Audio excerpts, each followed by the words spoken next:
Would you like to learn how to make some gorgeous butterflies that match your card? Come on in.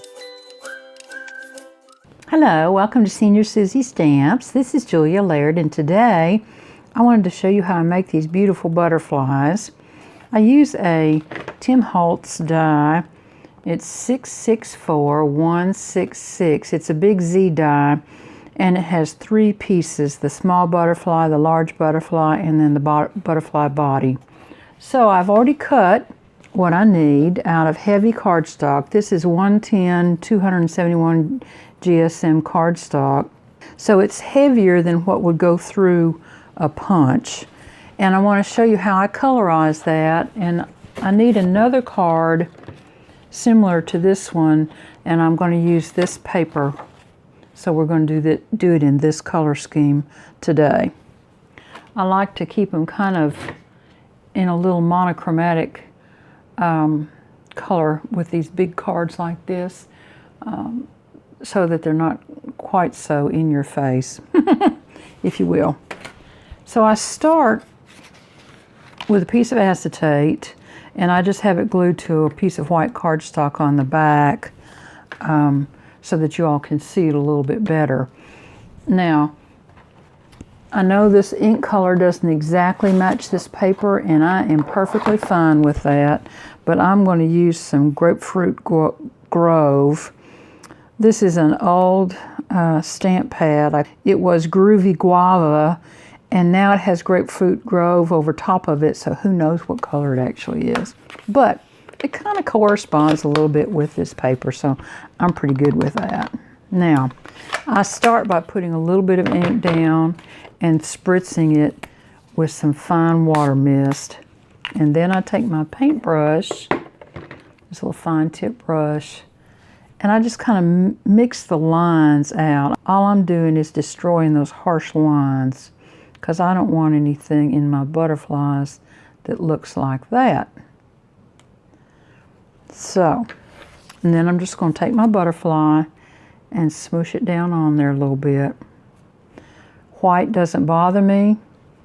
I kind of like that white space. It adds to the depth of the butterfly. May have to add a little more ink to these, because normally I just do one butterfly, but I thought today we'd do another one of these great big monster ones just for fun. Because we can.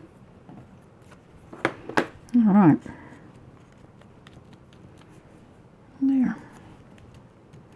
I'm also going to tone this color down just a little bit with some gray flannel.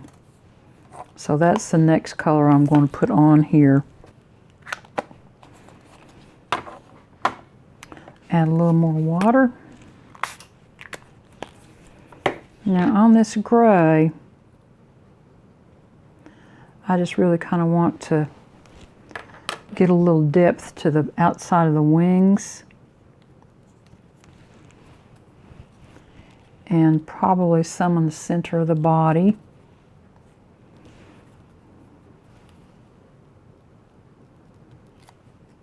There. That's fine. When I dry this, I either let it air dry or I use my heat tool. I'm going to use my heat tool today because it adds to the curvature of the piece, and this heavyweight paper, you can get a nice curve going on here.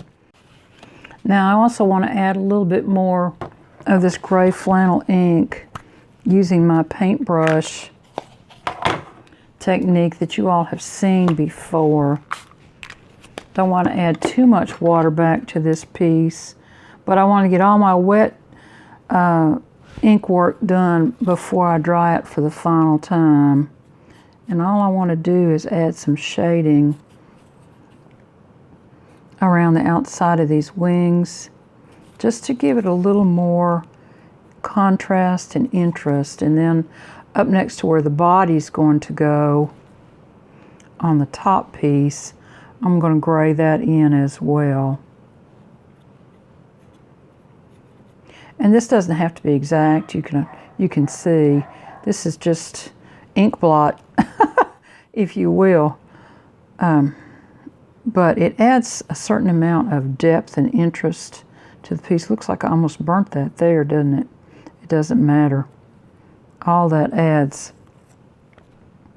extra color and interest in this piece. I think we're going to put a little bit of copper colored glitter in on top of this.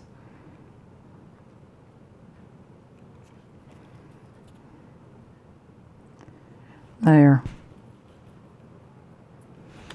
Now, I'm going to wipe this off and let these dry. And then we're going to go in and add some glitter. So let me let these dry right quick.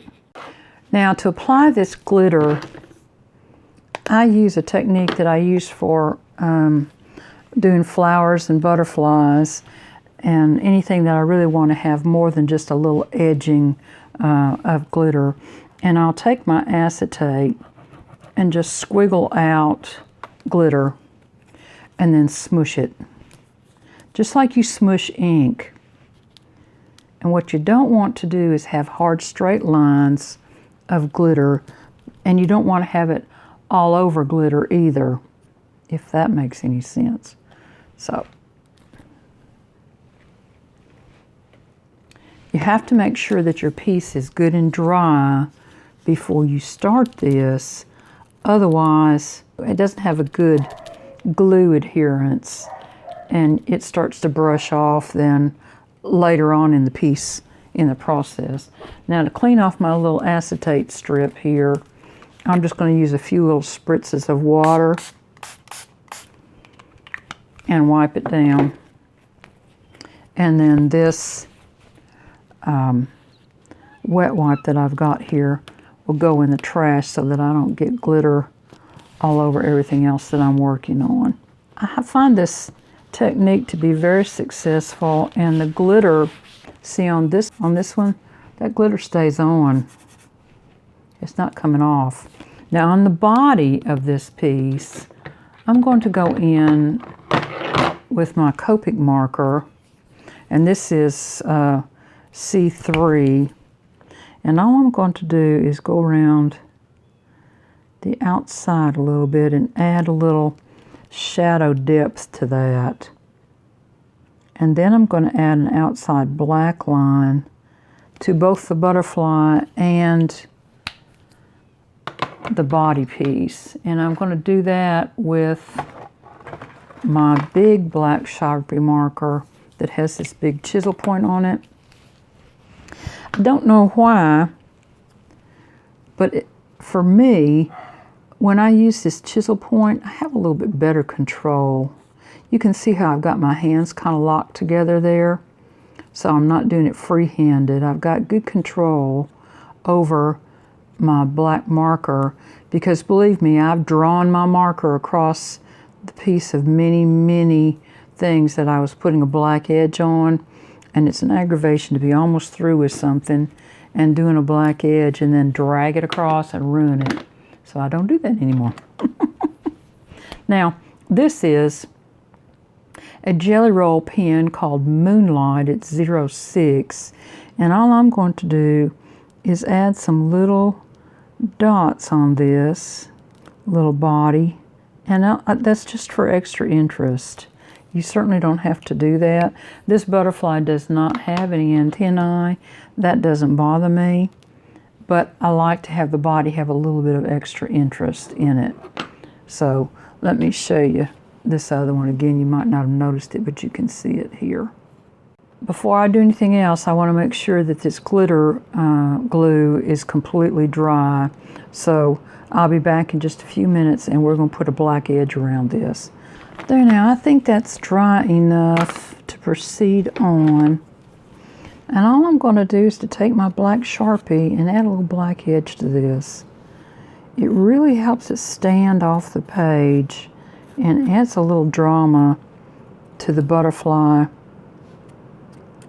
on the page. It doesn't have to be precise. You don't have to get every little spot that you see done.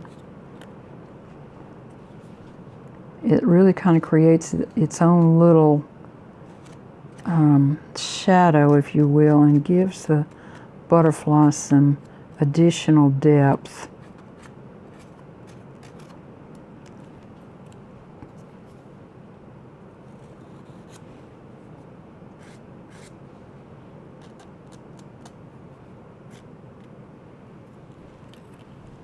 And I'm going to do the bigger one as well. I don't know if you can see or not, but the butterfly wings here are curved. And this paper, when it's wet and then it gets dried like this, it stiffens it and makes it really a nice piece that'll spring back after it goes through the mail and kind of hold this shape a little bit, especially when you use this heavyweight cardstock. The only thing is you just can't use it in your punches. There. I'll add a little bit around the top and the tail, just in case I don't get it covered up all the way, and that way it'll kind of blend into the background.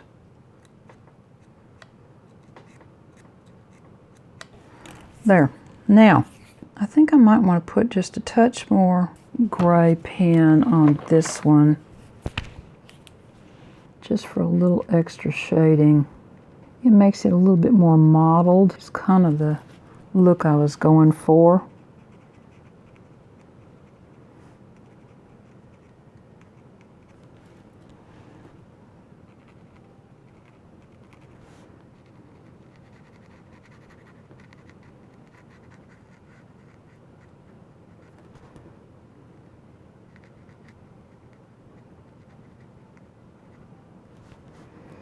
And I'm not making solid lines, I'm just kind of daubing in there.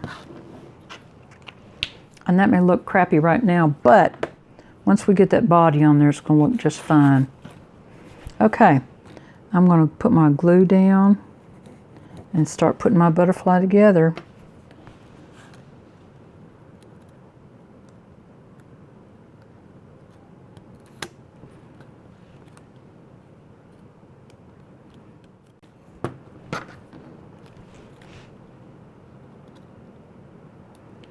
There we go.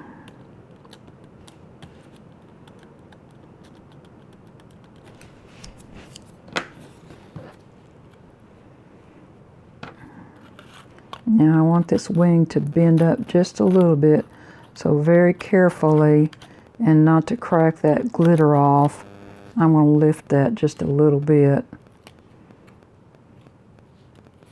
and give it just a little bit more shape. Now I want to put a piece of double-sided tape on the back of this,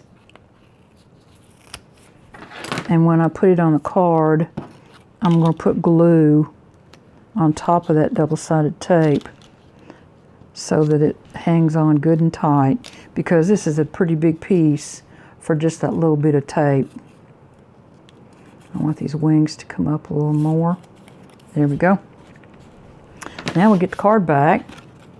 And now we're going to see some drama. Here we are. So I put a little glue on that. Now.